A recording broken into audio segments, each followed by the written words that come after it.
Survivor, we bring you the best guests in all of true crime. Don't forget to subscribe and smash that like button. Here's your host, Emmy Award-winning broadcaster, Joel Waldman. What's up, SCS Nation, and welcome to Surviving the Survivor. It is a show that brings you the very best guests in all of true crime about trending criminal cases, and this one's been going on for years. It is the Dan Markel murder story. For those who do not know, he was an FSU law professor, Harvard undergrad, Harvard Law School grad. He was a rising star in the world of law. He had big offers to go to law firms and said, no, I want to teach the next generation of lawyers, which is what he was doing at FSU.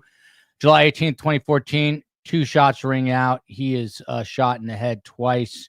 And after a long, windy road to justice and police investigation, you see these 3 people on the left were all tried.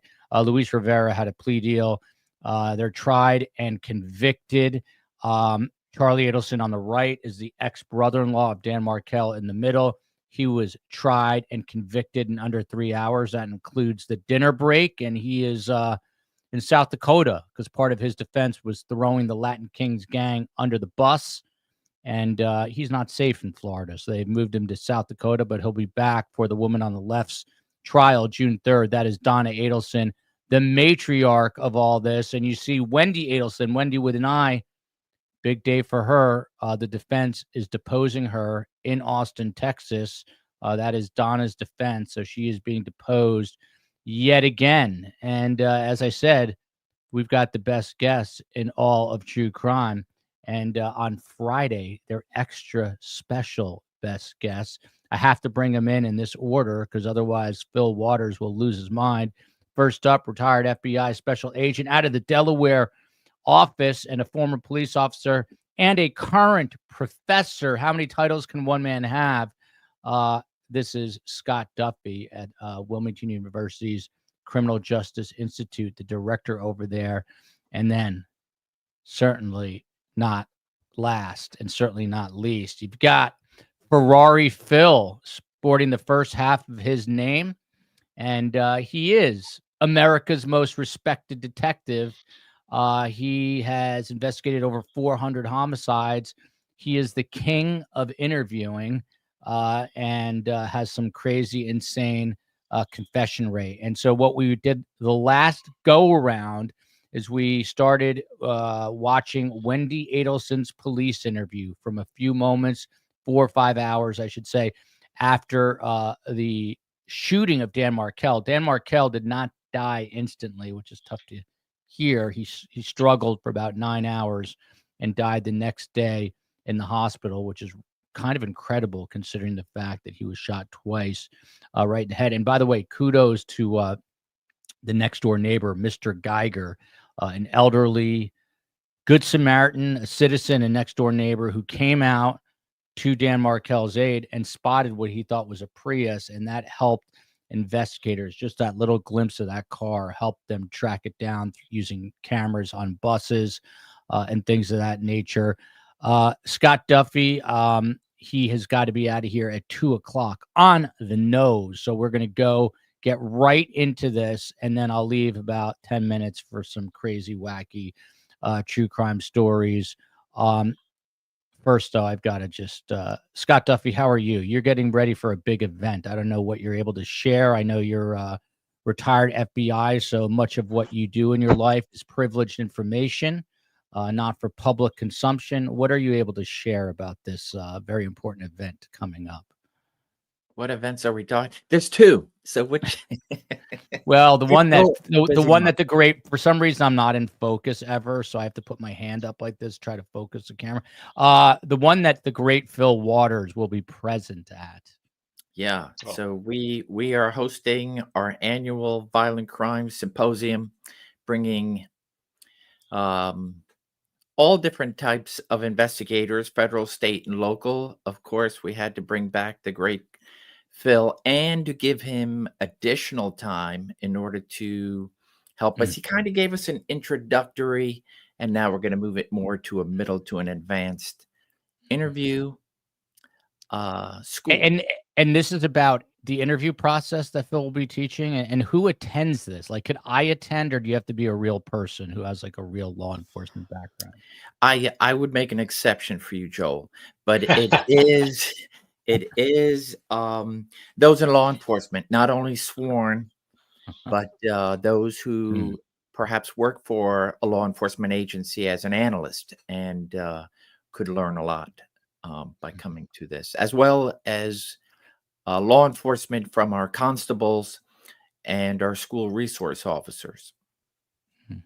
Yeah, it's a beautiful thing. Phil, I can't help but notice that you're wearing a Ferrari cap, but this one happens to be in yellow because you are an expectant father of a yellow Ferrari. Where does that stand? It's been getting painted for the last 17 years. Are we close to being done with the paint job, just in time for you to leave to go to Hawaii? The yellow car is out of the paint, and we've been having a problem with a particular part, but that was resolved last week, or actually this week. And I'm hopeful that within the next 3 weeks to a month that I will be in the yellow car screaming down the freeway in it. Oh yeah. At what mile per hour, if I may ask, roughly? Well, that's yet to be known.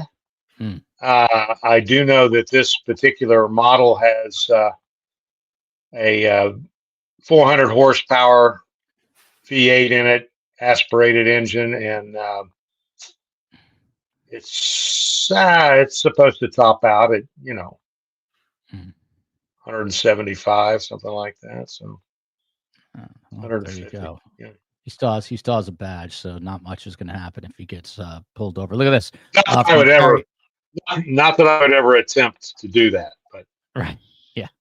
Being the look at this from law-abiding retired law enforcement person. Yeah. By the way, Phil is coming to us from his bunker in Houston, Texas. What would be interesting is during a live show, if someone tried to break into Phil's home, and we just caught it all. We caught it all live on camera. Someone just swung that door open. All right, Carrie here. Carrie, I can't see anymore. I bet Scott Duffey has a harem of women following him by doing the show. Is this true, Scott? Do you now walk around with a harem of women? And how would your wife feel about this, or does she feel about this? That would be new to me, but I appreciate the sentiment. Oh, there you go. Look at this. Canine Catherine. Joel, do tell. I got this shirt as a gift a long time ago. It is the GOAT, Keith Morrison, right there. Pondering something on the shirt, but I do love the shirt, and I am wearing it today. All right, let's get into the COE. I'm assuming it is part 1 that I'm pulling up. And that COE, do you mind pulling this up? Again, the rules are this. Phil and Scott know everything about interviewing people. And this is an interview with Wendi Adelson. So we're going to play it out. We got through barely anything the first go around. So I'm going to try to let it play a little bit longer. When Phil and or Scott have something to say, they will hit the button like on Family Feud, although we don't have a button. And the first one to hit it will get the first crack at it. So COE, can you, is it possible to bring this? We are continuing. This is not is this live a previously? No, this is brand new. We're going over Wendy's police interview, what we didn't get to. COE, if you're there, give me, I'll just pull it up. Here we go. I think it's part 1. Here we go. Let me try this. You know her name? I do. It's Amy Adler. Okay, so this, just to set things up, this is obviously from July 18th, if you can read the stamp here, 2014. Wendi is now talking, being asked by Detective Craig Isom about Dan's current girlfriend at the time, who is Amy Adler, who is a law professor, who's perhaps best known for being the sister of Jonathan Adler, who's a very famous like home decorating guy. Jonathan Adler stuff. You see it all over the place. So this is her talking about that. And then we're going to go, once we get through this, to the next one until we run out of time. And then we will do true crime stories of the week. Oh my gosh. A.D. Adler. And she's a professor of law at Yeah. NYU.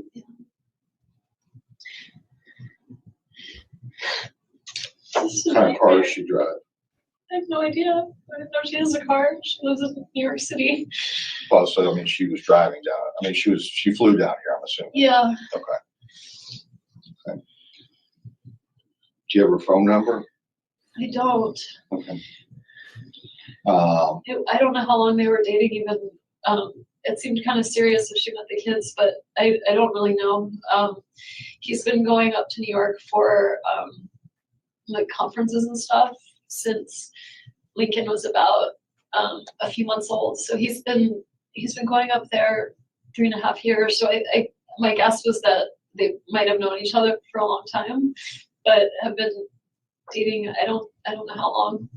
Well, let me ask you something. Does his relationship with her have anything to do with your all's divorce? No. No, it had nothing to do with No. an extramarital affair or anything. No, but the only thing I'm thinking is Amy.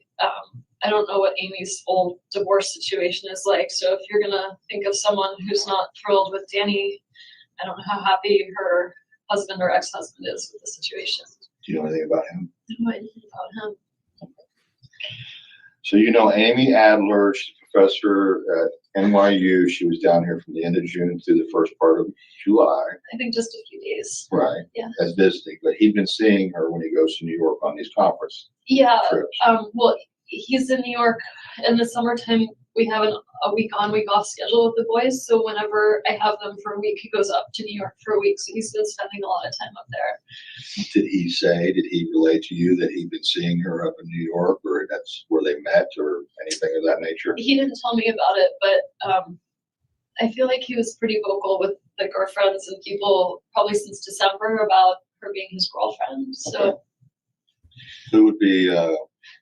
Who would be his best friend? when we were still together, he had two best friends. Neither of them are in Tallahassee. Oh my God, I'm completely blanking on their last names right now. That's okay. Matt Price, that was his best man at our wedding. And Josh Berman, who Matt is in DC and Josh is in New York. Actually, he has a friend. I don't know if they're so close, but he and the boys sleep over at their house a lot. They're in Cairo, Georgia. Okay. That's probably his closest friend here. Do you know his name? His name's Alex Greenberg. He's a veterinarian in town, and they've got kids around the same age as our kids. Is a vet here in town? Mm-hmm. And I think Do you know they're where his close. office is? I don't. Maybe in Cairo. Oh, he doesn't have office in Tallahassee. I don't think so. He's a vet in Cairo. Their house is in Cairo. His wife is a dentist. I don't know if her practice is in town or in Cairo either. His wife is Maya, M-Y-A. Okay. You're being very helpful. Okay, I know it's hard. I'm trying. You're doing can't fine. believe what's happening. You're doing fine. I know it's all of a shock. I know it's coming to you all at once. Okay. I don't know who would do this. Okay. Well, it appears from what we've seen so far that someone intentionally hurt Annie. Okay, intentionally. Okay, I don't You think don't know who it is. no, and I don't What if think they come after the boys? I don't think that's going to be. I have no indication at this time that that's a threat. Okay, but the boy. I'm just going to stop it there because this is the first time, and there's a whole. I mean, this goes on for several hours. So, and I'm definitely getting through this clip and part of the other one today. Well, we don't finish, we will. But Scott and Phil, you know, from what I understand, she was told that the boys are okay when they picked her up at lunch and brought her to the police station. Apparently, she was told then. But this is now I believe, the very first time we're hearing any concern over the children. Scott Duffey, is that a concern that she's concerned only now? Yeah, this is pretty late in the game to be, and it didn't even seem like she was that concerned for them because she knows they're safe in her mind, right? And also she made no mention of herself. So there was one thing she asked if she knew who did it or why they would do this to him, and I haven't heard anything from the detective. I don't know what she knows leading up to this point, that this could have been a random act of a robbery gone bad. And yet she seems to lead in with that questioning of an intentional act, which to me is a little bit of guilty mind there. Fil Waters, your assessment so far? Again, the first time we're really hearing her show any concern about her children. As Scott said, it's not an overly zealous amount of concern. Well, I would agree with Scott. My question: how far into the interview are we with this clip? I think we are literally just about 20 minutes into a very few more hours worth of stuff. So we might be doing this for the next year. But yeah. Well, just from where the clip started and the questions that he was asking, those are not deceptive responses. I noticed that when I've talked about the use of hands, when she's getting into particular details, she is doing this, the circular motions, when he would do this, blah, blah, blah. So that line of questioning about the husband's girlfriend, and I thought it was interesting that I think it's a little bit of a moment of deflection where she starts talking about the girlfriend's ex-husband or husband. She's very quick to say that relationship between her ex and the girlfriend was not part of their divorce, their problems. And throughout that line of questioning, in my mind, why all the emoting? I mean, these are very generic questions about people outside of the actual event. So why all of the sniffing and I'm trying to keep it under control? Because when I have interviewed folks, and there are certain spots in an interview where I have an expectation that there may be some emoting. Then when I get into another line of questioning, my expectation is this is where it will stop. And I use that period to try to get the person I'm interviewing more focused on where I'm wanting them to go. So once you can get that person out of this constant emoting mode, unless it's purposeful, that they're trying to show you how upset they are. I just find that in the context of this interview, that line of questioning, she continues to try to show she's so upset. And I think at one point she actually apologizes for what and he said, "Oh, you're doing great," and all that bull crap. So it is interesting to watch what she's doing. My takeaway on this is that she is more prepared for this interview than the detective is. Wow.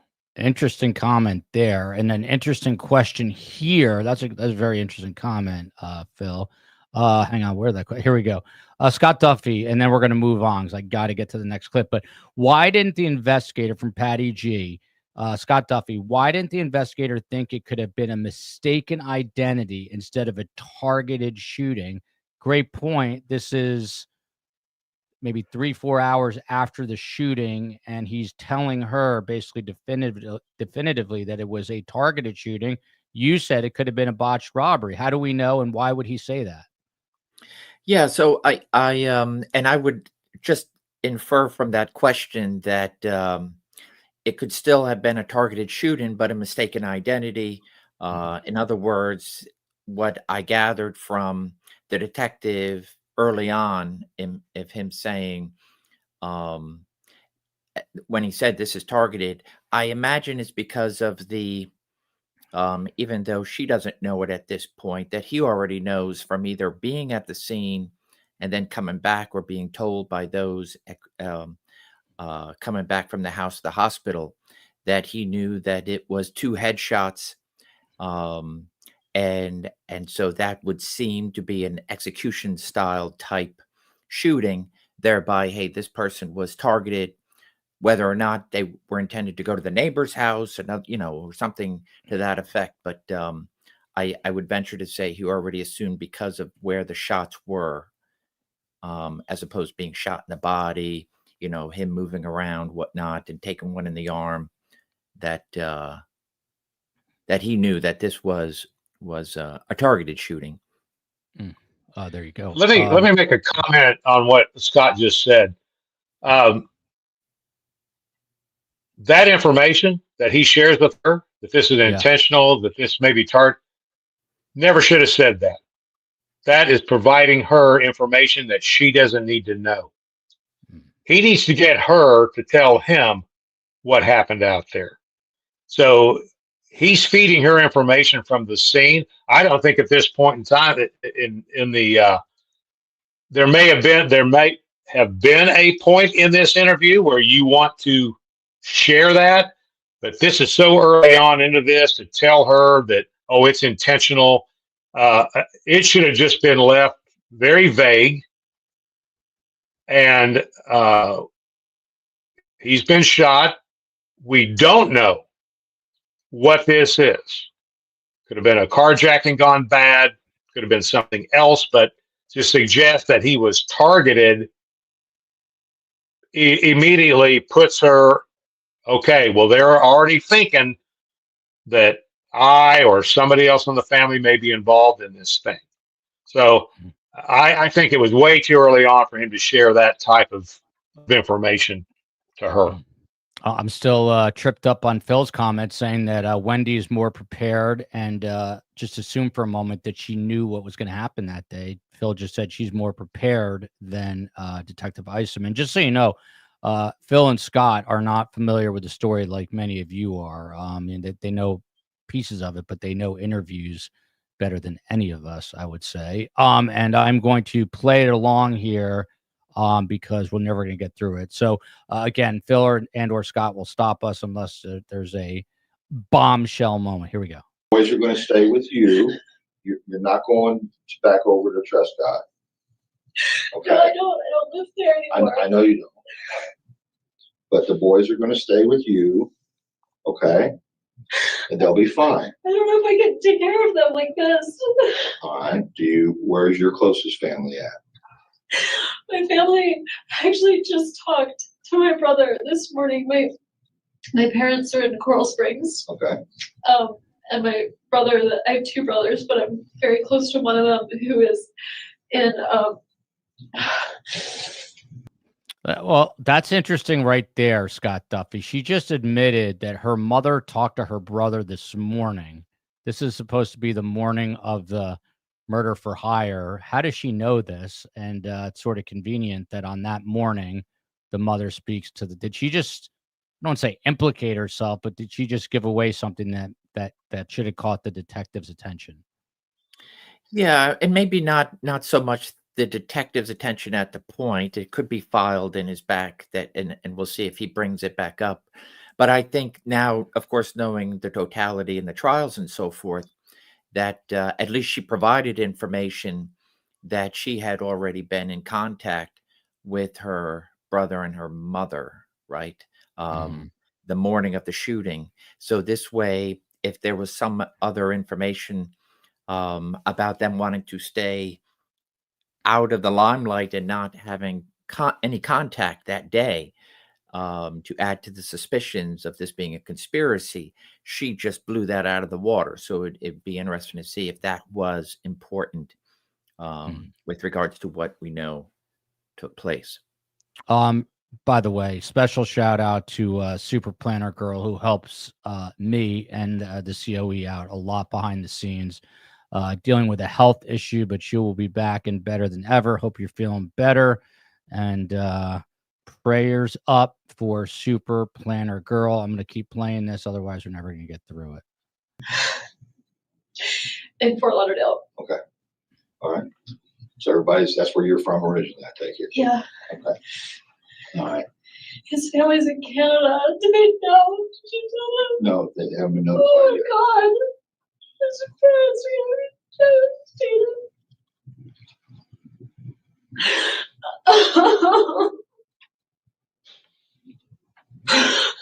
Okay. This is what I want to do, okay? This is what happened, okay? Daniel's been shot, okay? And we have to find out why and who did this. Can you help with that? I will try. Okay.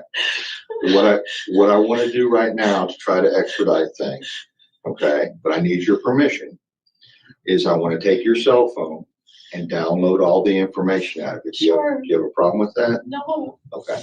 And then we're going to make arrangements for you to get the kids, or we'll get the kids somehow, okay? Because the kids are at daycare, right? Yeah. And they're going to need their mother. Yeah. Okay. Yeah. Okay. Can you do that? Yes. Okay. I got to get a form for you to sign, and then I'm going to get the phone started. Okay. Oh my God. I have a lot of friends. I know. How do you know that? Well, you had two of them up there for a last-minute lunch date, right? Last minute. Well, I mean, you went up there. You're sitting with them. You have friends. I do. What I meant by it is that Danny didn't treat me very well, and I'm Okay. so scared that maybe someone did this. Not because they hate Danny, but because they thought this was good somehow. Oh, are you saying that you think maybe one of your friends would have done something Who like would this? do this? I don't know. Phil, like you to weigh in there. She's offering up potential murder plots here, that one of her friends, and at the end there goes, who would do this with the raised arms? What do you see there? Well, that's an interesting direction that she goes. I would categorize that as she's maybe an admission of some kind, because she's the one introducing the possibility that this occurred because her ex-husband treated her poorly. So she's already setting up the reason why somebody within her group would have done something like this. So that's interesting for her to suggest this. It's very narcissistic, but you as a detective, are you making a mental note that she's now giving me ideas of who did this? Yeah, I mean, where they are right now, I mean, something like this, if she suggested this, I'm going to go right there. Because now what she's done, at least in what little we've seen here, she has moved the direction of the investigation to a specific place. So because she has now suggested, and by her saying, she's trying to victimize, what she called her husband, Danny. Is that what I heard her say? Yeah, Danny Markel. Okay. So the way she categorizes that, to me, it's like she's putting the blame on him for this occurring because he treated her allegedly so badly. So very interesting the way she's phrasing these things. And there was one thing at the very beginning where he asked the question about, we need your help or something like that to find out and so forth and so on, just before I think he asked her about the phone. And it was when you would expect that she would say, she was saying, oh, well, of course, but her head movement was a very slight this. So her body, you caught that, right, Scott? Beautiful, Phil. Yeah. Yeah. So she's giving the response that she wants him to hear, but her body is telling the truth. And her head is doing this while she's saying yes. So very interesting. And the constant emoting, the fluctuation, and blah blah blah. I mean, it's really getting to be very annoying more than anything else. And I still go with my quote about snot. Now she may have a little runny nose only because she's creating the runny nose thing, but in terms of real tears, real snot, we're not seeing any of it through all of this. And I mean, she's going the up and down and the intensity and the So as this thing moves along further, at least in my mind, she's really exhibiting. And remember, these factors are a combination of things. It's not one thing in isolation. So the body language, what she's exhibiting, what she says, how she says it, these are all should be giving this detective the clues about when she is offering up something in deception and when she is offering up something that is in truth or lacks deception. So yeah, very interesting. Very interesting. Phil, one more question. We'll get a quick answers. I got to move us along. But look at this. We're finally at the point where people now have screen names that are Phil related. And this one is Phil Fans Are Us. Like Toys R Us. Toys R Us is out of business, but Fil Waters ain't out of business. And it says Phil is the primary purpose of the first investigation to get general specific info regarding the crime, establish a relationship, see all of the above, I guess. I mean, what is the primary purpose of a first interview, Phil? Well, when I go into them, it's not the first interview; it's the only interview. That's the attitude that I take into an interview.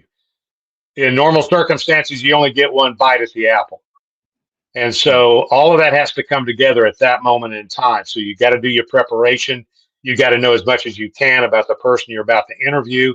You've got to know as much about the crime. You've got to know about the facts that you've gathered at that point in time to get your interview together, to be able to go in there and start to throw questions at these folks that are going to start to make sense. So I would say in the context of that question, it's going to be C. It's going to be all of the above. These things are all happening in unison before the interview. All right, here we go. I'm going to keep playing it. We got to get through this part and then some of whatever we can get through the rest of it. And then we will do it again. That's why you're here. And that's why we're talking.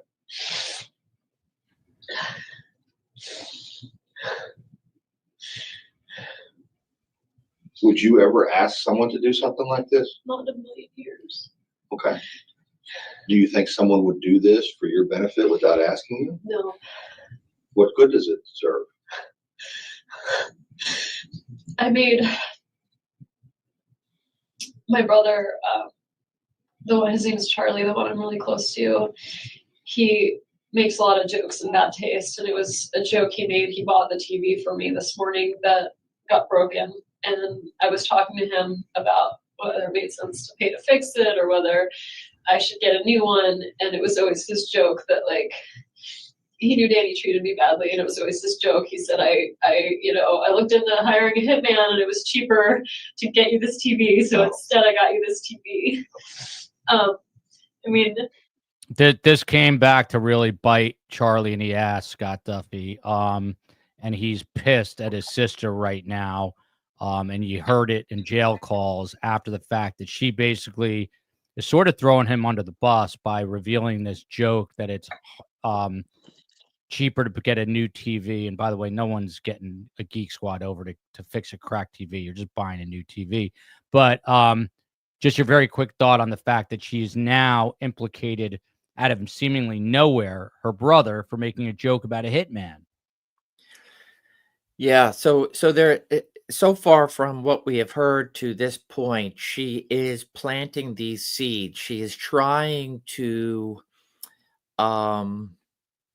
she's trying to make light of these things, but at the same time they are acts of admission. So, for example, as Phil said, she's once he says with the phone, before he's even gets the question out, she's doing this.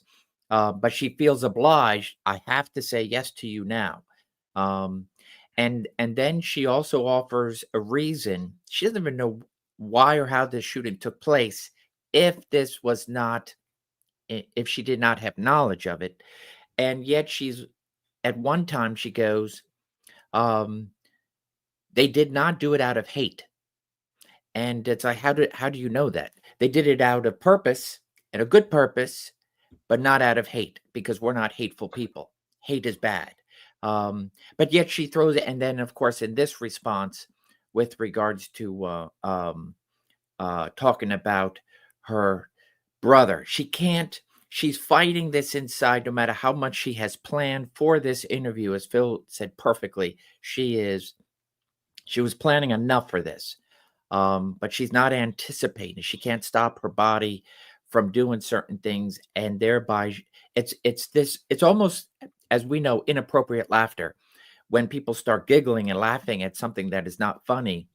So thereby she is trying to say it's in a joking manner, because it's filling her mind and her conscience, and so thereby she has to get it out.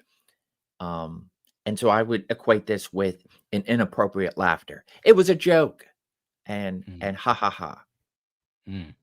IGG, I met her at the Tucson Festival of Books. Great person, and she's she knows a lot about investigative genetic genealogy. So you might see her as a best guest one day, or some of her colleagues. Here we go. Here's hopefully I don't know. There's probably 10 minutes left in this clip, but before we pivot over, I'm going to try to get through this whole thing right now. He would never. He's my big brother, and he's been taking care of me since I was little, but he would never. And I told that to the repair guy this morning. Right. That's okay. I said, he asked me how much it cost, and I said I didn't know because it was a gift, because my brother said it's cheaper than a hitman. It was my divorce present. Okay. Such a horrible thing to say. I'm so sorry. That's okay. But even my family, who felt like I had been mistreated, would never do something like this. Never. Well, you guys have been divorced for over a year. Has there been any type of abuse in that time? Of him towards me? Yeah. No. It's he's litigious, and we have an ongoing case because the house, it shouldn't be in my name anymore, but when we settled the case of our divorce, he said, one of the agreements the court said was, Danny wanted to stay in the house. They said, you can have the house, but you need to pay her half of the amount of what the house is worth. And he agreed to it, and then months passed and he just never paid me. And so we have ongoing litigation where I filed a motion in the court to have him pay me what he said he would, and he filed a counter motion for sanctions against my attorney because he thought that she did something wrong, which she didn't. But so, I mean, she withdrew from the case and was going to serve as a witness. So she's not going to lash out at him for it. She's using the legal process to do it. My parents are very angry towards him. But even when they're around my kids, they would never say a bad word about my kid's father. They're really, really careful about that. They just like him, but they know he's the father of my kids. They would never do that. Right. I don't know who would be angry enough with him. Well, that's what I have to find out. To do something like this. The brother that you're real close to, I have to do a lot of elimination at the same time. The brother that you're really close to, the one that joked about the TV and everything, what'd you say his name was? Charlie. Charlie, and he's in Fort Lauderdale? Yeah. Okay. Tell me what kind of car he has. He has like 5 cars. He drives them. I think one of them is an unmarked police car. Oh, really? He's a bit of a character. Okay. So I don't know what he's driving at the time. Right. But I'll tell you, he's a periodontist, and he has this practice where he works from early in the morning till late at night. So if you ever wanted to find his whereabouts, he's working all day long until early in the morning till late at night, always driving to a different office, working. Oh, he goes to different offices? Yeah, he works in different offices all over South Florida, does implants for people. And he works really hard all the time. He has a girlfriend, so he's pretty much accounted for all the Charlie, is that his first name? Charlie's his first name. Not Charles? I think Charles is his legal name. No one calls him that. What's his last name? Adelson. What's his middle? J-A-Y. Same spelling. Adelson. Yeah. Okay. Oh my god. What? What? Oh my gosh. I What? can't believe this is happening. Okay. All right. Let me go get the form for the phone. Do I need to be read by Miranda rights or something if you're gonna look at my phone? I can read you Miranda if you want to. Fil Waters, she is an attorney. One interesting thing, by the way, it happened quick. I don't know if you heard this, but it is true. Scott and Phil are laughing, so this is, I guess, going to be an interesting analysis coming up here. But, I don't know if you caught that too, Phil. You and Charlie have a lot in common, minus murdering people. You solve murders, he causes them, but he drives a Ferrari with a license plate Maestro. But I don't know if you heard her say he also drives what appears to be an unmarked police car, even though he's a periodontist, which he does or did. When you hear something like that, does that raise your antenna in light of what's going on? And why are you laughing at the Miranda rights thing here? Well, the first talk about it, he drives around in a police car. I mean, he may be some cop, badge bunny, fender lizard kind of guy that, always wanted to be a cop and yada, yada, yada, and all that kind of crap. So I thought that was kind of funny. And then, of course, she says, yeah, he's quite a character, I think, is after she explained the thing about the cop car. Talking about her brother, which I thought was a very odd characterization. Again, we have this constant ebbing and flowing of emoting in places where it's not necessary. And doesn't come off as particularly sincere. I wish we could see her entire body. I'd like to see what her feet are doing.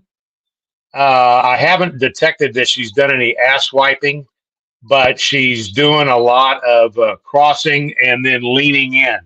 So she's really trying to put on that she's really interested in what is going on here in this interview. So I think it's and the way she's describing her brother and so forth, it's kind of odd to me. I mean, she's really compromising him in this thing.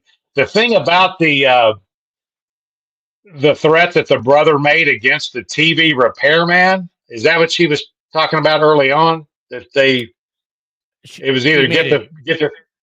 Yeah, he was making a joke that it's less expensive to hire the repairman than it would be to hire a hitman, which, I mean, yeah, okay. But then I thought I heard where he made the comment to the repairman or something in that, or she said it to the repairman or something. She told him the joke that her brother had. Okay, so she said that happened that morning, I believe is the way she said it. Yes, correct. Okay, so for me, I'm going to want to know who's the repairman. And I want to go talk to the repairman. So one of the questions I would have had for her would have been, who was the repairman? Who did the repairs? Because I want to talk to him and find out, did that conversation really take place? And did it really take place this morning? And did you really need your television repaired? I mean, she's throwing a lot of stuff out here that is going to have to be either verified or it's going to have to be eliminated. And if they find out, and I don't know if they ever did that, but if it turns out that didn't happen, well, then this is just another tick mark in the bad column for her. So she's making up stories to justify where she was and conversations she was having, and then trying to bring her brother into it. I'm kind of amazed that she's doing this, because it's clear that, man, she is getting as far away from him as she possibly can. She's deflecting everything onto him. So very interesting. Yeah, we're going to keep going. I'm going to try to, like I said, get through this clip and start the next one.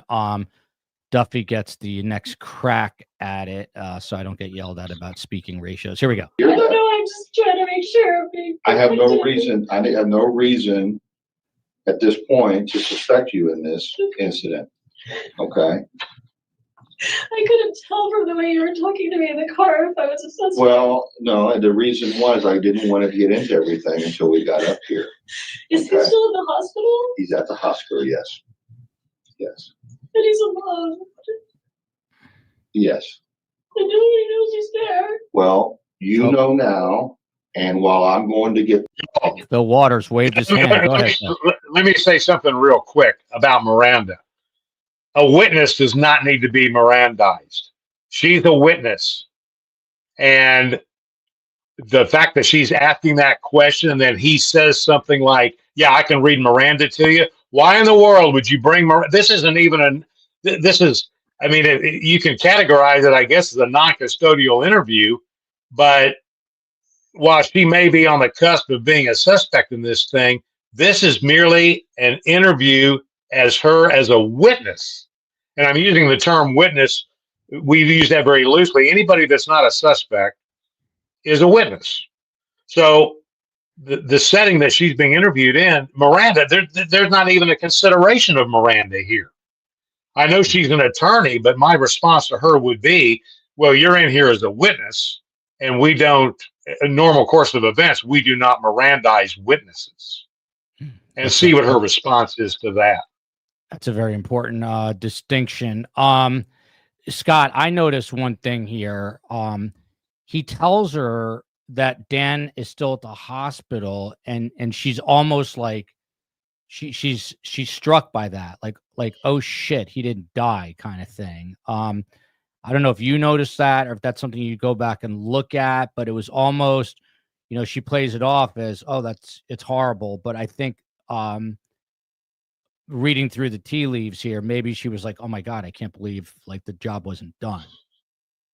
Yeah, and so now this is the second time that the detective had already indicated to her that he's not deceased. He's still with us. And she has shown no desire to go get somebody there, whether it be a parent, his parents, anybody from her side of her kids. The fact that she seems at this point, because she now is saying did I hear he's not dead? He's at the hospital. And then she follows up and nobody knows he's there. So now she's starting to ask questions to what do I need to do? I feel like at this point she wants to get information out to other individuals.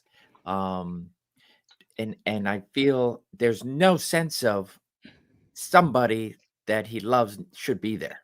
I don't know why I didn't think to do this 2 years ago, but we're doing it now. It's going to probably take us 2 years to get through it. But look at Neely. Phil Geek Guy was interviewed while Wendi was still at the station, so he was interviewed that day about 4 p.m. I am not ignoring you, Ida Shaw JD. I love you. I see you. I see Best Nancy, Annie K, and we've got some new people. We've got a lot of new people coming in, so do what STS Nation does best. Be warm and welcoming. Here, I'm going to finish playing this out now. His phone taken care of. I'm going to have a victim advocate come in here, and hopefully you can supply her with his parents. I'm assuming his parents would be his next of kin. He's a sister he's really close with. Where is she? They're all in Canada. He's Canadian. Okay. All right. They live in Canada. They all live in Canada. Okay. His family's all in Canada. Okay. They're going to think I did it. No, now, just don't jump to conclusions on that. Oh my God. I can't believe this is happening. All right. Let me go get the form for the phone, okay?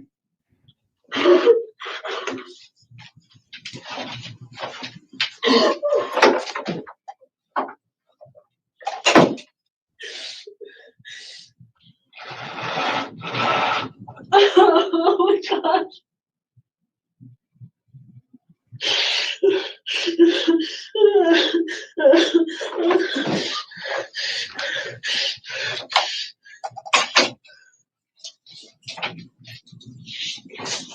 Sorry. You okay?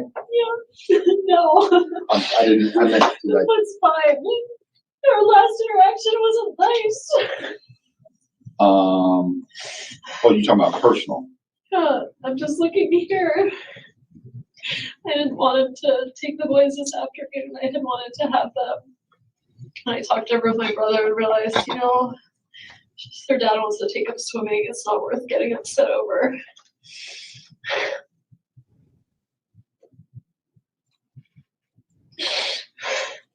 Is she reading texts? He sent me that message at Looks like it. this morning. Yeah, about going to take the kids swimming.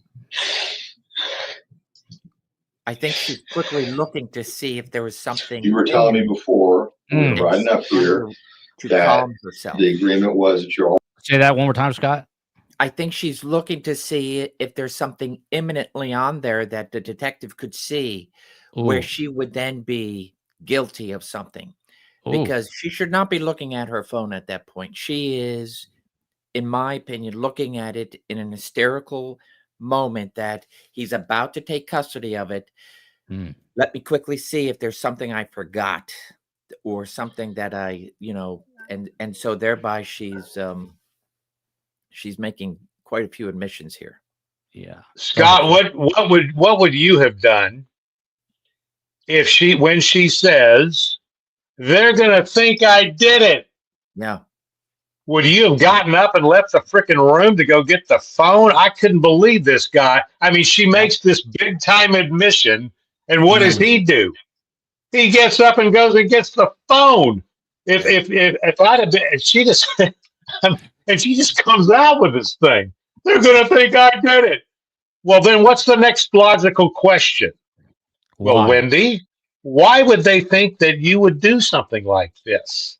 I And learned get her from Fil further Waters. I just said why. Open-ended. Why? I'm learning from Phil. And get her further tangled up in her freaking deception. I mean, oh my gosh, I couldn't believe it. I couldn't believe it. Bill Davis here with the super sticker. Could the mentioning of the hitman joke be an effort on her part to sound as if she's being transparent or cooperative? Scott Duffey, what do you think? You think it's almost like a psychological ploy? I'm going to offer you this up so you think I'm being straightforward, but I'm really just sinking myself and sinking my brother. Yeah, she is trying to get this information out. This is not something that should be on an innocent person's mind. And so she's trying to get it out, knowing that she has this information bottled up. She's got a couple of layers of deniability, but she can't help herself. The stress is too much. But and I totally agree with Phil. The detectives doesn't seem to be seeing this, and it just kind of she's not being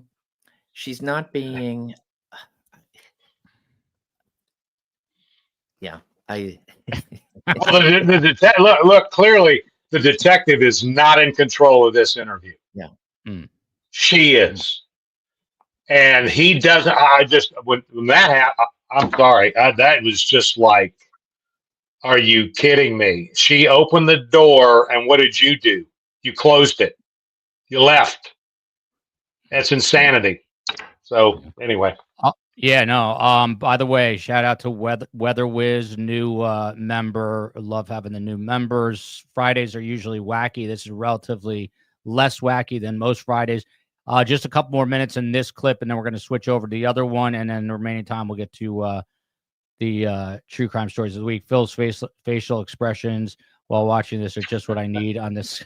Here we go. We're going to have some type of phone call at 11:15 this morning. Is that correct? Well, not exactly. Just that we needed to have the talk at some point before. We have to decide before Monday of what to do about his school, where Ben's going to go to school. And he said, "I'm going to be done." I thought it was 11:15, but when we listened to the message, it was 10:30. Okay. When he said, "I'm going to be out of," he went to like a workout class at the gym. At Premier. At Premier. Said, "I'm going to be out of it by such and such a time. You could call me then." And I called, but I think we could see what time I called him. I thought it was more of like, let's see, recent calls. I called him. Well, that's him calling in at 9:02. I called him at 11:42 and got his answering machine. He called you at 9:02? He called me at 9:02. Mm-hmm. The repair guy was there, and honestly, I leave my ringer off a lot of the time, so I didn't even hear the call come in. He left me a message. I called him at 11:42 and left him a message, just saying, "Okay, I want to talk about school for Ben, and I assume I'll see you at 4:30 today." When I figured he's going to take the kids swimming, right, and he'll drop them at the house at 4:30. Okay, so in other words, the whole meeting at 10:30 or 11:15 didn't happen. Right. Okay. All right. Let me get this. There's a lot of information on here. Okay. It'd probably be easier if I read it to you. Fine. Okay. I, Wendi Adelson, and I got to change this. Adelson. I know I got to change that. It's okay. It's Adelson. Actually, it's spelled right. I said it wrong. Adelson. Do hereby authorize and give my permission to investigator Isom, who has identified himself to me as a law enforcement officer with necessary assistance of a digital forensic examiner to make a full and complete search of my cell phone or other digital media, along with data located on additional data sources, locations such as connected to, at, and were at the Tallahassee Police Department. That's the address. I have been advised that law enforcement are engaged in investigation concerning an alleged violation of federal or state law pertaining to a shooting incident. I do further authorize and give permission to take from my cell phone located at 230 47th Avenue. I'm sorry, is that the police station? That's where we're at right now. Yeah. Computers, cell phones, computer peripherals, digital media data, which may or may not have the connection, value, or relevance as evidence in said investigation. The above law enforcement officer has fully and fairly advised me on rights as follows. I have the right to refuse consent of the search of my property. I have the right to consult with an attorney or any other person of my choice prior to giving them consent and permission to search the above described property. Any cellular phones, computers, computer peripherals, and digital media or data, along with any data located on these items or on additional digital storage locations such items can connect to, found by said officers in the course of their search, can be used as evidence against me or others in a court of law. I fully understand and appreciate these rights and wish it be specifically understood that I'm hereby giving consent permission to conduct the search of the cellular phones, computers, computer peripherals, and digital media data, along with any data located on any additional digital storage locations such items can connect to, solely because of my desire to freely and voluntarily cooperate and assist in this investigation. I have not been promised anything or been threatened or coerced in any way, nor has any inducement of any kind been held out to me in return for this consent and permission to search. There you go. This is part one. We are done.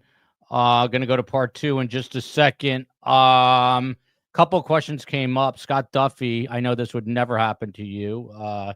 You're a married man. You look at one woman and that is it. But someone was asking, like jurors sometimes get a bias with what they deem to be an attractive female defendant. Some people say Wendi is attractive. I won't comment on that.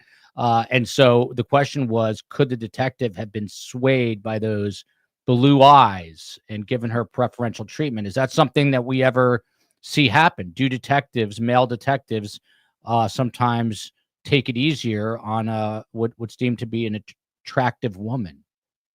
I wouldn't, especially here, I wouldn't get into that as being, is it possible? Sure, anything's possible. We're all human. But I think Phil hit it on the head with the fact that I don't think he had any plan for this. And this is why she is laying many different admissions where he could have seized upon and it would have gone a whole different direction. She does say a key thing I wanted to bring up when she's kind of looking at her text messages, talking about how they miss calls and whatnot. There's a key word in there that she says, I assume I will see him at 4:30. Assume is that I'm not going to see him at 4:30. Otherwise, she would have said, we were planning to be at 4:30 or 4:30 was a meeting. I will see him then. We will talk. But that she can't help herself. And so thereby she throws in that word assume because it's not going to happen. Wow. These guys know what they're doing. All she's doing is she's setting up her timeline for her alibi. That's all she's doing here. Yeah. So fascinating to watch these two guys break down. I have two very quick observations. Number one, just watching this again, if I'm Charlie Adelson, I'm thinking about, I love my sister to death, but I'm thinking about maybe flipping on my sister. And number two, I think that this video right here, if it was played for jurors, would say a lot to those jurors. And that makes me think even more so that there's an indictment coming Wendi Adelson's way, who today is being deposed by Donna Adelson's defense team. This is part two. We've got about 15 minutes left before we'll do true crime stories of the week. Mr. Special Agent Duffey's got to be out at the top of the hour. Here we go.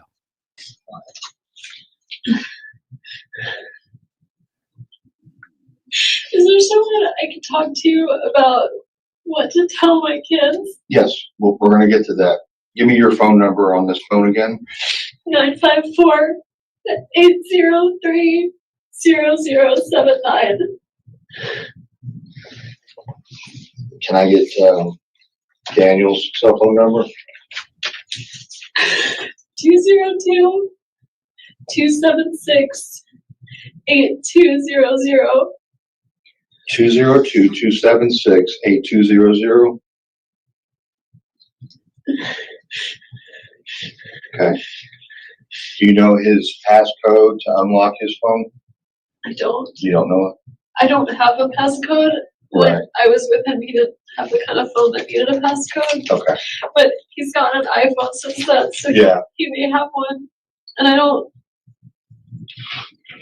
can't remember, like, actually, I remember his passcode to something, but it was like a word in Hebrew with the word one, so it's a word and not numbers. I could give you my children's birthdays in case you want to try that.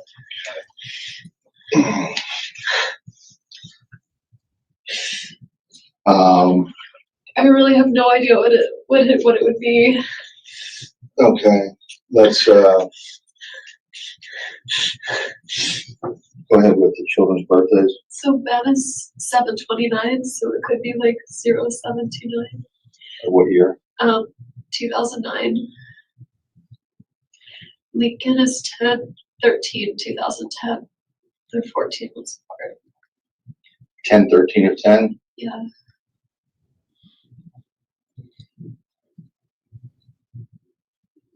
I was complaining about him at the lunch. Sorry. I'll be right back.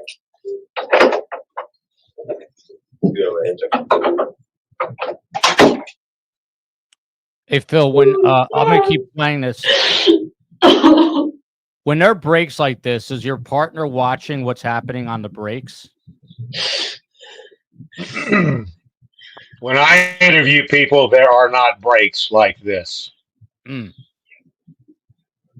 The only time that we're going to stop the interview is if the person being interviewed stops it, or if there is a reason to bring a new piece of evidence into the room to show it to them. But this administrative stuff, this is something that would happen after the interview's over. So the problem is here, I guess the detective has determined the interview's over. So he's not picked up on anything, and he just wants to get her the heck out of there. You know, that's what it sounds like to me. Because there are some interview schools that teach have some dramatic point and then leave the room and let them ponder it. I don't teach that, and I don't believe in that. Because if you leave that room, 9 times out of 10, when you return to the room, you're starting all over again. You've got to strike while the iron's hot. This missing these clues that she's given him and these admissions to get a freaking consent to search sign for the phone, he's got his priorities in the wrong place, in my view. I've said this once, I'll say it again. Imagine being Fil Waters' kids in high school, and Phil's got like an interview room probably set up in the house somewhere. So kids, get in the interview room.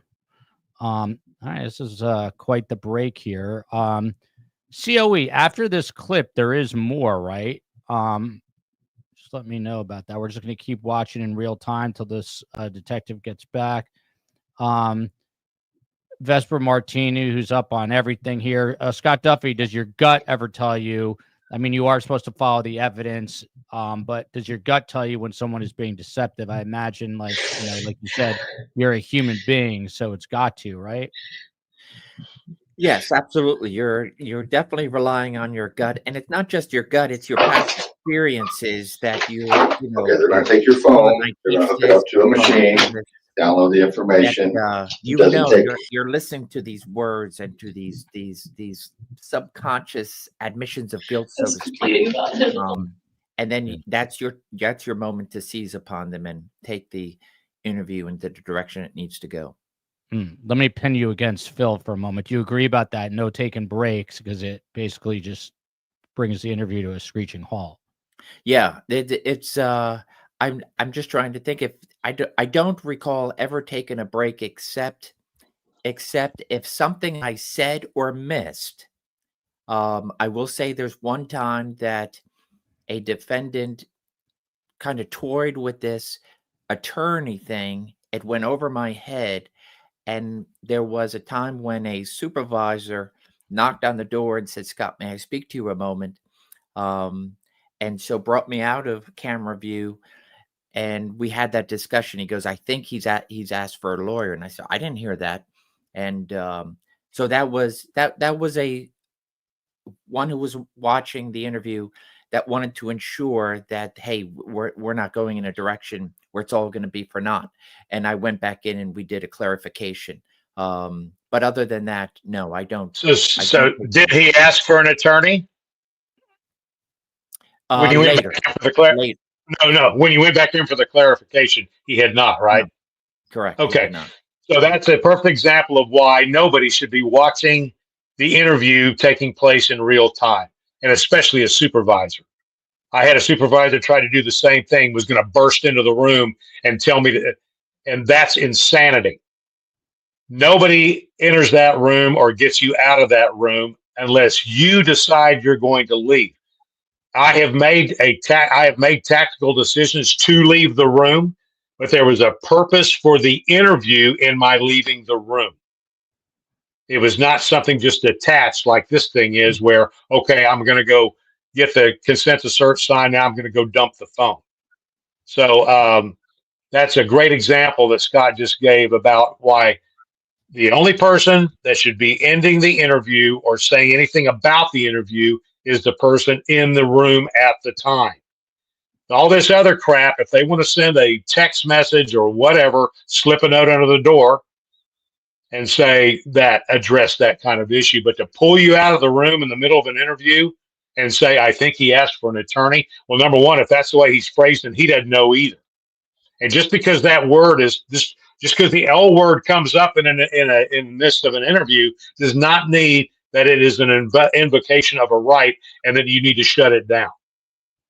So, detectives in the room, agents in the room, when they hear that word, attorney or lawyer, it doesn't mean that, oh my gosh, we got to end it. They need to listen to what is said.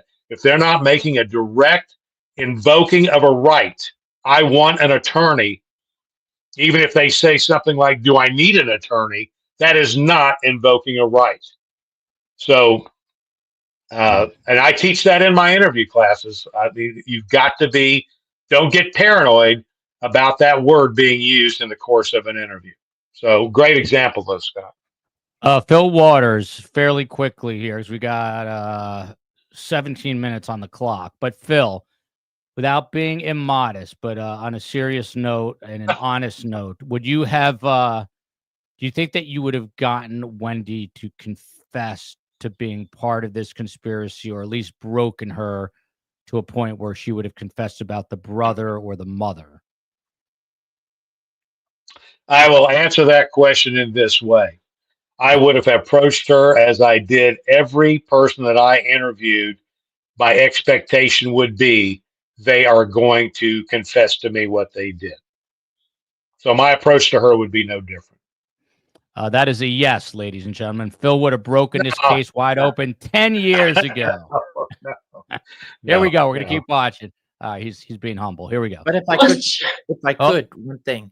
Yeah. And Phil's absolutely right. And that's because I feel like this is more of an informational gathering, and she is throwing so much out there.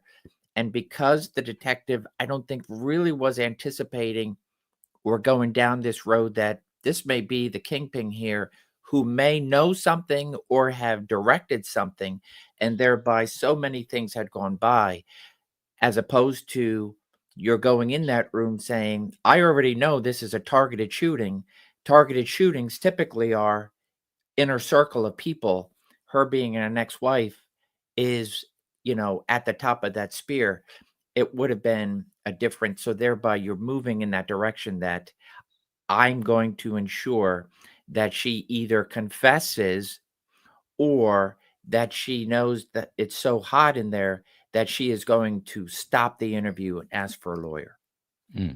Some of you may not know this, but Ned Smith has been crocheting throughout these various interviews, and by the time it's done, she will have a California King crocheted comforter with an STS logo that she will send out to us. So appreciate that. Here we go. I'm going to continue on. Sorry. I'll be right back. Go ahead.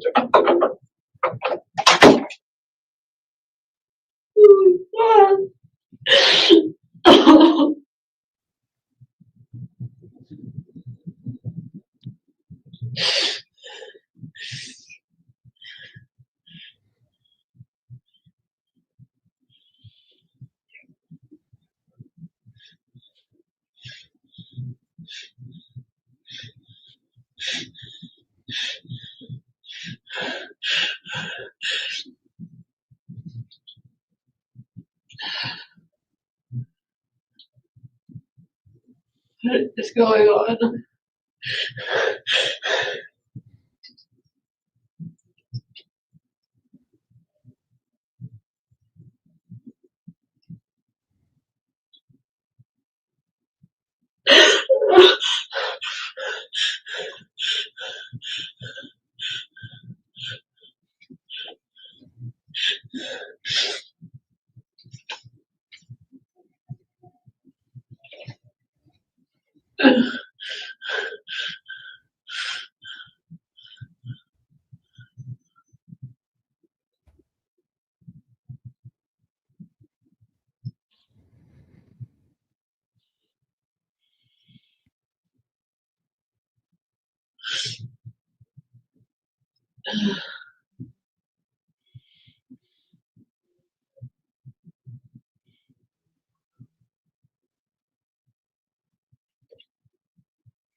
COE wants me to chime in. I like silence is Okay, they're golden. gonna Here we take go. your phone, they're gonna hook it up to a machine, download the information.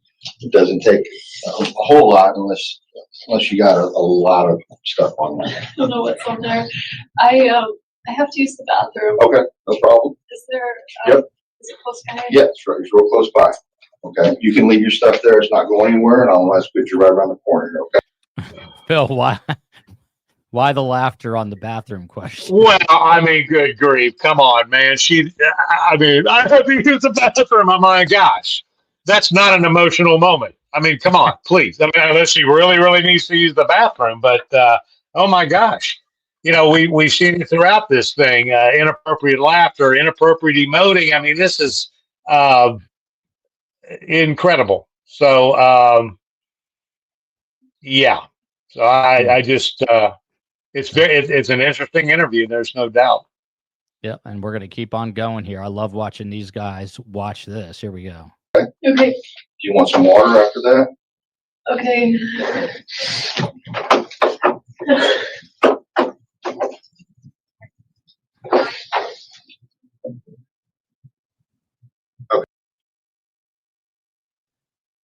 I'm assuming I'm a suspect. I can't. No, you're not a suspect. I'm not. I don't know. That's like a glitch in the video. Not yet. You got somebody here? But that was interesting. It was a glitch in the tape. But Fil Waters, once again, she asks about, am I a suspect? By the way, I don't know. I'm just going to bring this up, and everyone's going to tell me I shouldn't. But Matt Murphy, Phil is wrong, but Matt Murphy is right. Phil is saying that Wendi is acting. I just want to show both sides. I report, you decide. It's just saying Phil is wrong. Oh, Phil is wrong about what? Yeah, Matt Murphy, if you want. I mean, I don't really care, but I mean that's a kind of a silly statement. Yeah. So Yeah, it is. Matt Murphy, explain yourself. Oh wait, no, that was me. Play COE. Can you go back and play it out then? Or I'll do it. Oh no, you do it. Okay, you're doing it. Okay, here we Seriously? Okay, I'll hold it. Sorry. Okay. We just have to eliminate everything. Okay, you know what she's saying, right? I'm assuming I'm a suspect. I can't. No, you're not a suspect. I'm not. I don't consider you a suspect. I asked you to come up here. You came up here voluntarily. I've not read you Miranda. You are not under arrest. You are the closest thing to family that I have to Daniel right now. Scott, I'm going to stop it there. She again says, am I a suspect? And he is assuring her, like, I think a bit too much that no. Is he overcompensating here? What I will say is that he is pushing her away. And it just lends into the fact that then why did you ask her in? You could have put her off to victim assistance and had a roadside discussion. The fact that you know this is a targeted shooting and you have somebody in there, I almost feel like if he could have rephrased his answer to the fact that, hey, I'm dealing with a shooting and there are a lot of unknowns and I need to go through those who are closest to him. And you had volunteered that made these statements, and these statements bother me. And so I would like to go through each and every one of these statements, being with the fact that Charlie made a joke to you about it'd be cheaper for this than hiring a hitman. The fact that some of the other things that she had talked about. And I feel like he was worried that she would then ask to be Mirandized or whatnot. So he was a little unsure, which leads to the fact that I'm pushing you out the door when there's some good information that and especially now when it's raw. And of course, history says what has taken. Yeah, Phil, here's your answer from Matt Murphy. People can be emotional even if they have to go to the bathroom. Well, okay, Matt. Thank you, Captain Obvious. I'm just, we're looking at it in the context of this interview. So, and I want to say something else too here. I get people that will say that I'm talking about her being guilty. That word has never crossed my lips. And we're not discussing about her guilt or not being guilty. So that's not what the discussion here is. What I'm talking and make it that I'm declaring that she's guilty. I'm not declaring anything. We are simply I am making observations about this interview and the way it's being conducted and her response to it. That's it. I'm not making any judgment in any way, shape, or form about her guilt or lack thereof. So people who look at these and what we do here, what Scott and I are doing, and want to categorize what we're saying into the direction they want it to go, they are, just to use Matt's word, they are wrong.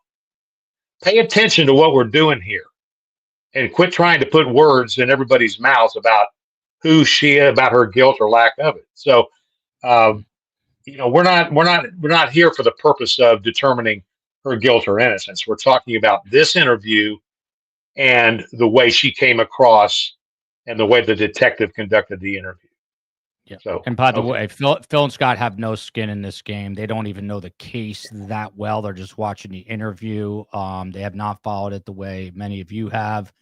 All right. That's all we can get to. 327.45 COE, 327.45. Last 5 minutes before Special Agent Duffey has to go and take care of business. We're going to fly through other stories of the week. Conjugal visit. Scott Duffey, 62-year-old woman, had a conjugal visit. Her name is Stephanie Dowles, with her husband at Mule Creek State Prison. Her husband is 54-year-old David Brinson. He's in prison for the murder of 4 other human beings. Well, his wife did not make it out. He said she passed out. Coroner ruled it a homicide by strangulation. He murdered his wife during a conjugal visit. Why, Scott Duffey, would a man who has murdered 4 people be allowed a conjugal visit at 2:30 in the morning? Complete. I mean, not that part should be, I guess, supervised, but doesn't this guy need to be supervised? Another dead person, now wife, is number 5. Your reaction? Yeah. So not knowing anything about the homicides, my thought would be, okay, is the wife a potential witness? And he just off the only witness. That would be a thought of mine. But yeah, I don't. There you go. That's actually a good take. So, next story here. This one, as a father myself, thankfully my daughters are young. A Missouri father, Fil Waters, is facing several child sex crime related charges after authorities allege that he helped a 31-year-old man live with his own teen daughter and gave him condoms. Frederick Clay Copping is accused of assisting Travis Kalbeckner to commit these crimes against his own 15-year-old daughter. The girl is not named in court filings. She told police that she was 22. They've quickly found out she was 15. This guy, the predator, said he met the teenager who referred to his girlfriend a few years ago online on a Discord chat. Goes on and on. But then it says that the father gave his blessing to this guy because, quote unquote, he thought he was a nice guy and provided this guy with condoms to sleep with his daughter in his house. Sick.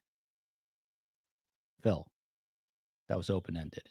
Sick, question mark? Well, that's a kind term to use for this. Nothing wrong here that a large caliber handgun wouldn't resolve. On to the next story. Scott Duffey. That'll get him talking. That'll get him talking. Yeah. We got to stare down the barrel of Phil's Colt 45. Scott Duffey, one of your big areas of expertise, bank robberies. It happened in Delaware, a big financial hub, I guess, or insurance hub. But here, a serial bank robber who spent 20 years in prison, he got caught again. He had spent 20 years in federal prison for helping steal almost $200,000 from the Fifth Third Bank. He did that with a partner back in 2002. But now he got caught again stealing $10,000 from a credit union, and days later, $3,400 from a Chase Bank, and the list goes on. But what makes this story so fascinating to me, Scott Duffey, he is a true crime writer. He wrote a book, Going All Out. It's a trilogy. I'm sure it sold better than STS. He's listed on Barnes & Noble's website. He lives in Detroit, and when he wasn't robbing banks, was making a living off of his true crime novels. He probably had a lot of personal experience. What do you think of that, Scott Duffey? Wow. So he was, and Delaware was connected to it in 2002? Not Delaware. I think he was Detroit. I was just saying Detroit. that. Yeah. Because I was going to say, did I put him there? I haven't seen any royalties come out from the true crime book. I think that's creative. That's creative, to say the least. Maybe he's taking his job very seriously, so he is writing crime and committing crime, and that way he knows exactly what to write about. Okay, next story. Fil Waters, tell me if this one surprises you. Tennessee police now are currently looking for 4 people. They robbed a convenience store. That's about as common as it gets, right, Fil Waters? But those can be dangerous calls to respond to. When officers responded here, the witnesses said that it was an unusual holdup, that these suspects used 4 lethal pythons that they held up to the cashier, and the cashier then passed over the money. He described one of the pythons as white, another as either brown or a mix. Have you ever heard in your career, in your storied career, of a python holdup? And what do you give it on a scale of 1 to 10 for creativity? And by the way, if someone stuck a python in my face, I'm giving them whatever they want. What you said. That's awesome. That's somebody really thinking about how to flavor up and entice the act of aggravated robbery. I think that's that took some thinking. That was very creative. I'm very impressed with that. Yes. I agree. Phil, let me ask you a hypothetical follow-up here, since I asked stupid questions. Let's say you arrived on scene here, and these pythons were overly aggressive. They're still there. You catch the perpetrators, and these pythons are slithering and trying to get you with their venom. Would they be staring down the barrel of a Colt 45, those snakes? Well, there would be 4 dead snakes at the scene for recovery. But a python is not a bite. That it's the act of wrapping you up and squeezing you to death. So I would be even more motivated to remove those particular snakes from the planet. And by the way, Scott Duffey, Ned Smith had a very pertinent and amazing question. Would that be considered an armed robbery if you're holding something up using python? Yes. Yeah. Oh, yeah. Yeah. Deadly Yeah. weapon. Yep. Yep. All right. This next one as is long as the victim believes some sort of bodily harm or whatnot, because even a note I have a python in my pocket, or any type of weapon, anything that can be considered armed robbery. By the way, I thought boa constrictors wrap up pythons. No, I don't know. What do I know? I do know that there are wild pythons in the Everglades that COE always wants to go and visit and give them a little pet hello. And I say it's probably not a good idea. Oh, Phil just dropped something. All right. No, I thought. That's right. Phil, we're coming back to you on this one because this is a Houston story and you're in Houston. A Texas man who infected multiple employees at a Houston medical office with sexually transmitted diseases is now facing 6 years in prison. But he did it in an interesting way. He infected them by, would you care to take a guess as to how? Or do you want me to just tell you? Okay, say that again. He did what with an app? He's in Houston and he infected...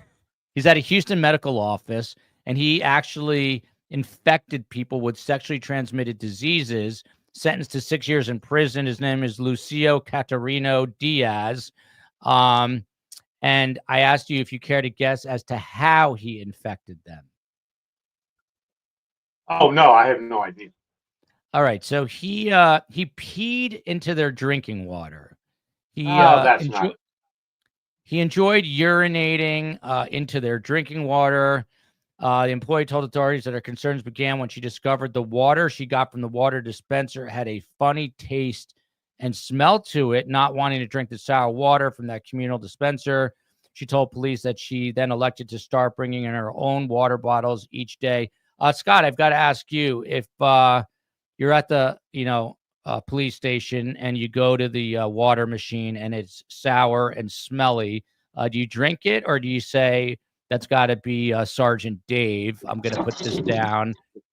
What would you do in that situation? I won't even drink milk from a carton if it expires today. Trigger warning, a couple of animal stories coming up, and then we'll wind down. Very quick ones because, Scott, I'm 5 minutes late, which is no surprise. I believe that there's, maybe he was a big fan of Kevin Costner. By the way, Space Coast, there are Space Coast shirts out there in Merchland. But here we go. This story made the news and is still making the news. And I do wish there is the death penalty in Florida, but not for the murder of a dog. This woman, her name is Allison Agatha Lawrence. She's arrested for aggravated animal abuse. She tried to take her dog on board a flight in the Orlando International Airport. She was denied. The dog was not allowed to come on.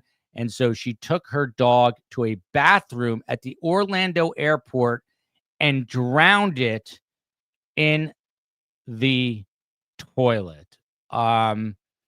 Personally, I feel like she deserves a death penalty. Phil, what do you do with a twisted mind like this? She could have just given the dog to a little kid or to the family who were coming out in arrivals.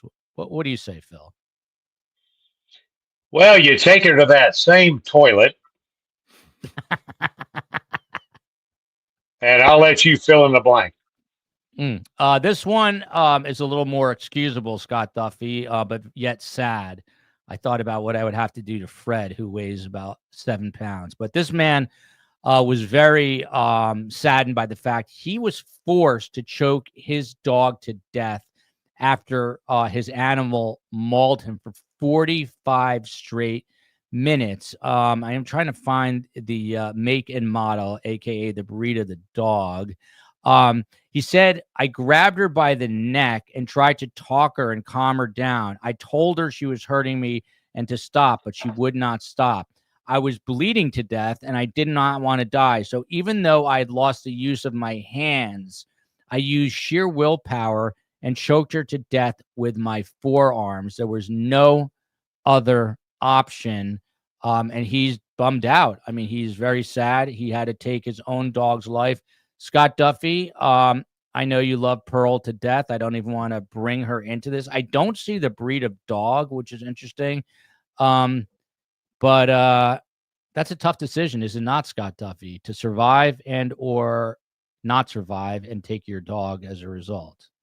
Yeah, very tough decision. He did what he had to do. He has tremendous remorse for it, and he shouldn't at that point, because it was him or the dog, and the dog was suffering something, if not, I don't know what, but if it did not have a history of that type of behavior towards other people and then turned on him, something, and he, he had to put the dog down the way he needed to. Yeah. By the way, Which dog was it? I can't find it. I'm assuming it's got to be. I'm going to get hate mail for this, but some sort of pit bull mix. But it's not. Somehow it's not mentioned in there. Space Coast. This is true crime. He says we're all bummed out now too. Okay, this one is disturbing. So earmuffs real quick. This guy, another Texas story. Fil Waters. He was just sentenced to 40 years in prison. A 23-year-old Texas man. His name is Gabriel Schuyler Caswell, pleaded guilty to 12 additional counts of animal cruelty. He worked in a shelter for cats, and the stuff he was doing to them is unspeakable. He was throwing them against walls, stomping on them, and smashing their heads and necks, literally breaking. CO, he's asking me why. The reason I bring this up is this is the behavior a lot of times of future serial killers. I hate the fact that the cats got caught up in this, but you think they got someone who's even more evil? Ned Smith, what do we do to deserve? You think they got someone who would potentially even more evil in them, a future serial killer of America, now locked up because of his treatment of these cute little kittens, Fil Waters? Well, my first question is, how does this guy get a job at this place, and how long did this crap go on? Months. They finally called him on camera. That's my first question. And I mean, did the people running this facility, did they not realize that there's suddenly the population of cats within the facility has suddenly decreased? I mean, what are these people doing? So that sounds like poor management of the facility itself. But in terms of, somebody like that, you can certainly determine a person's lack of ability to have any empathy or sympathy or compassion or anything else by the way they treat God's creation of animals. Certainly can. Someone said, Vesper said he was actually in charge of the shelter. Okay, moving along super quick. Two more very quick things. Scott Duffey's looking at his phone. I'm getting nervous. A man was going through New Jersey Airport. I presume, it was Newark Liberty Airport. When they said, what is that in your pants there, sir? And he said to them, Scott Duffey, oh, that's my turtle. He had a 5-inch turtle, approximately 12 centimeters, in his groinal area, even though that's not a word, in his underwear, as Phil would call them, panties in a wad. He had a turtle in there, 5-inch turtle. Not a very big turtle, but a turtle nevertheless. Would it surprise you if you were in line at TSA and the man in front of you pulled out a 5-inch turtle from his pants, Scott Duffey?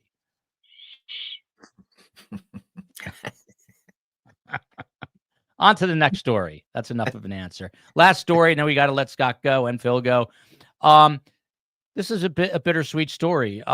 U.S. happiness sinks as more Americans eat alone. The United States fell to its lowest happiness ranking ever, partly due to a rise in the number of Americans eating their meals alone. This is an annual UN report. I'm glad that they're spending their money on these important things. The United States fell to 24th place, its lowest score ever. Nordic countries all stayed among the 10 happiest. Denmark, Iceland, Sweden all trailed Finland, which slightly extended its lead over runner-up Denmark. And Costa Rica and Mexico entered the top 10. So if you want to be happy, you need to move to a Nordic country where I guess you're just stuck alone inside because it's so cold. You can't leave. Then you're not bothered by other people. Scott Duffey, sorry I went a hair over. Love having you on. Fil Waters, love having you on. Very quick goodbyes. Scott, quick goodbye. Try not to yell at me for keeping you long. And then Phil, quick goodbye, and then we'll say goodbye. That's why I give you one time knowing you're going to go. So I built in a little bit of cushion. Sorry about that. Hit that. Sorry. Well, yeah. Hey, regarding that freaking study, I got nervous. Yeah. First of all, it comes from the UN, which is totally useless. And second of all, it was paid for by the amount of money that we, the U.S. taxpayers, send to that ridiculous organization. And the people that are there asking the questions, those are always slanted for a purpose. So, that little list that they come out with every year, that is certainly probably within the top 10 of the things that I care nothing about. So, be happy, be joyful. You're living in the greatest country on the face of the planet. So enjoy yourself. You're right. And Ferrari owners are unanimously all joyful. Thank you guys so much. We'll be back. We're going to keep doing this as long as these guys will do it. It's just so fascinating to watch them break down these interviews. Scott's got to go. Joel's got to go. Phil's got to go. Love you. By the way, next week is another very weird week. I apologize. Unbeknownst to me, my kids and I and another family, I am being dragged. I don't want to do this. We celebrate rodents in this country. One is Chuck E. Cheese, a very wealthy rodent, and perhaps the wealthiest. The Jeff Bezos of rodents is Mickey Mouse, and I'm being dragged to Disney for 3 days. If I could, I would let Phil or Scott go in my place, but I can't. And it sucks because Donna's in court Tuesday. We're still going to cover it somehow, and I'm going to try to do what I can from there. But just be forewarned. And Monday, check me out on Twitter or X at Podcast STS, Instagram Surviving the Survivor. So you know what shows, what time. We'll get shows done next week. How, I'm not sure, but we'll do it. Steve Cohen, I hope you're feeling better. Amanda, hope you're feeling better. And we'll see you guys soon. Have a wonderful, safe, happy, joyful weekend.